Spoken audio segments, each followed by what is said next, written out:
आज हम बात करने वाले हैं एक बहुत बड़े संकट की।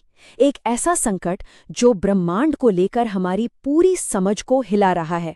ऐसा लग रहा है कि जिस ब्रह्मांड को हम जानते थे वो अब हमारे बनाए हुए नियमों को नहीं मान रहा। देखिए, दशकों तक हमारे पास ब्रह्मांड का एक बहुत ही सुंदर, एक परफेक्ट सिद्धांत था। इसे स्टैंडर्ड मॉडल कहते हैं। और ये हमारे सारे अवलोकनों यानी ऑब्जर्वेशन से इतना सटीक मेल खाता था कि लगता था बस हमने ब्रह्मांड की पहेली को सुलझा लिया है। लेकिन अब ऐसा लग रहा है कि ब्रह्मांड खुद ही हमारे बनाए नियमों को तोड़ रहा है। जैसे जैसे हमारी दूरबीनें और बेहतर हो रही हैं, हमें कुछ ऐसी चीजें दिख रही हैं जो हमारी इस खूबसूरत तस्वीर में कहीं फिट ही नहीं बैठती। तो आज की इस चर्चा में हम क्या क्या देखने वाले हैं? पहले तो ये कि हमारा ब्रह्मांड इतना अजीब बर्ताव कर क्यों रहा है। फिर हम इतिहास में जाकर देखेंगे कि ये यूरेनस मोमेंट है या मर्क्यूरी मोमेंट। इसके बाद हम उन 3 बड़ी दरारों की बात करेंगे जो हमारी थ्योरी में आ गई हैं, और आखिर में समझेंगे कि ये संकट कैसे एक नई क्रांति की शुरुआत हो सकता है। तो चलिए सबसे बड़े सवाल से ही शुरू करते हैं। ये जो गड़बड़ियां दिख रही हैं, क्या इसका मतलब ये है कि हमारी थ्योरी सही है, बस हम कुछ देख नहीं पा रहे हैं, या फिर हमारी थ्योरी ही गलत है? अब देखिए, बात को समझिए। जब खगोलवेदों ने देखा कि यूरेनस ग्रह न्यूटन के नियमों के हिसाब से नहीं चल रहा, तो उन्होंने ये नहीं कहा कि न्यूटन गलत थे। उन्होंने सोचा जरूर कोई और चीज, कोई अनदेखा ग्रह है जो उसे खींच रहा है, और वे सही निकले। उन्हें नेपच्यून ग्रह मिला। ये था यूरेनस मोमेंट। पर जब बुध ग्रह की कक्षा में गड़बड़ी दिखी तो कोई छिपा हुआ ग्रह नहीं मिला। तब आइंस्टाइन आए और उन्होंने कहा कि दिक्कत किसी अनदेखी चीज में नहीं, बल्कि न्यूटन के गुरुत्वाकर्षण के सिद्धांत में ही है। और उन्होंने एक नई थ्योरी दी, जनरल रिलेटिविटी। ये था मर्क्यूरी मोमेंट। तो आज के वैज्ञानिक भी आप कह सकते हैं इसी दोराहे पर खड़े हैं। क्या हम कोई अनदेखी चीज ढूंढ रहे हैं, या फिर हमें एक बिल्कुल नए विचार की जरूरत है? चलिए अब एक एक करके उन 3 बड़ी दरारों को देखते हैं, उन सबूतों को देखते हैं जो हमारे मॉडल में फिट ही नहीं बैठ रहे। पहला सुराग है कुछ ब्रह्मांडीय दानव, मतलब कुछ बहुत ही विशाल चीजें जो नहीं होनी चाहिए थीं। दूसरा है कि हमारा ब्रह्मांड एक नहीं बल्कि 2 अलग अलग स्पीड से फैल रहा है। और तीसरा कुछ ऐसी आकाशगंगाएं जो इतनी जल्दी बन गईं कि वो नामुमकिन लगती हैं। अब आगे बढ़ने से पहले एक जरूरी बात समझनी होगी।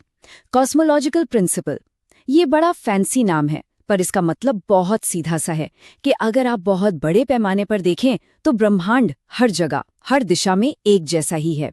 कोई खास कोना नहीं है। हमारी पूरी समझ इसी पर टिकी है। लेकिन हमारा पहला सुराग इसी नियम को तोड़ रहा है। हमें अंतरिक्ष में ऐसी ऐसी विशाल संरचनाएं मिली हैं, जैसे कि जायंट आर्क, जो हमारी थ्योरी के हिसाब से बन ही नहीं सकती। और हाल ही में जो मिला है वो तो होश उड़ा देने वाला है। एक ऐसी दीवार, आकाश गंगाओं की दीवार, जो 10 अरब प्रकाश वर्ष में फैली है। सोचिए, पूरे दिखने वाले ब्रह्मांड का 10% हिस्सा। हमारी थ्योरी कहती है कि ऐसा कुछ हो ही नहीं सकता। अब अगर ब्रह्मांड हर जगह एक जैसा नहीं है तो इसका मतलब बहुत गहरा है। हो सकता है कि हम ब्रह्मांड के किसी बहुत ही अजीब और खास कोने में रहते हो। और अगर ऐसा है तो ब्रह्मांड के बारे में हमारी जो भी समझ है वो शायद सिर्फ हमारे कोने के लिए ही सही हो, पूरे ब्रह्मांड के लिए नहीं। अब आते हैं दूसरी दरार पर। ये भी बहुत अजीब है। हमें पता है कि ब्रह्मांड फैल रहा है ना? पर सवाल ये है कि कितनी तेजी से। और यहीं पर कहानी में एक ट्विस्ट है।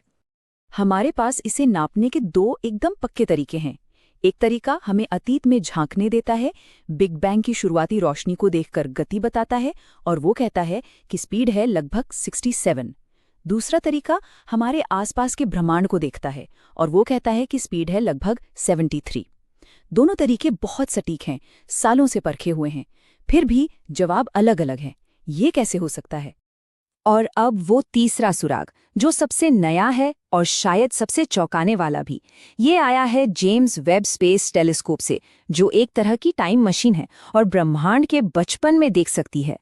सोचिए, हमारे हिसाब से एक बड़ी आकाशगंगा को बनने में अरबों साल लगने चाहिए, लेकिन वेब टेलीस्कोप को क्या मिला? बिग बैंग के बस कुछ ही करोड़ साल बाद पूरी तरह से बनी बनाई विशाल आकाशगंगाएं। ये बिल्कुल वैसा है जैसे किसी किंडरगार्टन की क्लास में आपको पूरी तरह से ग्रोन अप वयस्क लोग बैठे मिल जाएं। ये कैसे हो सकता है? ये आकाशगंगाओं के बनने की हमारी पूरी समझ पर ही सवाल उठा रहा है।